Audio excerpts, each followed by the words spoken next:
बहुत समय पहले भारत के एक दूर पहाड़ी गांव में एक अनाथ लड़की रहती थी। उसका नाम था माया।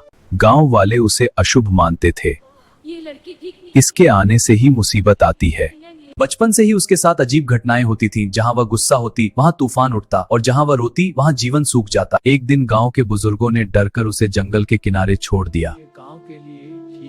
उस रात आसमान में बिजली कड़क रही थी। माया रोते रोते बेहोश हो गई।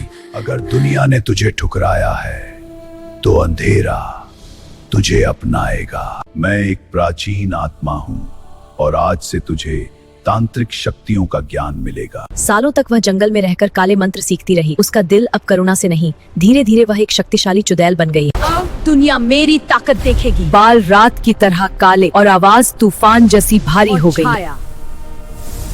अब पांचों तत्व मेरी आज्ञा मानेंगे। मैं तूफान बुला सकती हूँ, धरती हिला सकती हूँ और लोगों के दिलों में डर भर सकती हूँ। रात उसने अपने पुराने गांव की ओर कदम बढ़ाए। अब समय आ गया है। आकाश काला हो गया, बिजली गिरने लगी, धरती कांपने लगी। आज से यह दुनिया अंधेरे के अधीन होगी। तभी आसमान में एक तेज प्रकाश फूटा।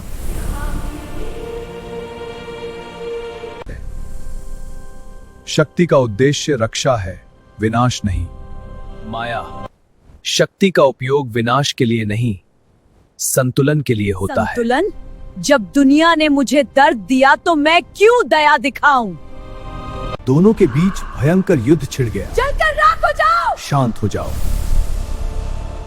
उसने तूफान बुलाया। देखो मेरी असली शक्ति। लेकिन आर्यवीर की दिव्य ढाल ने सब रोक लिया।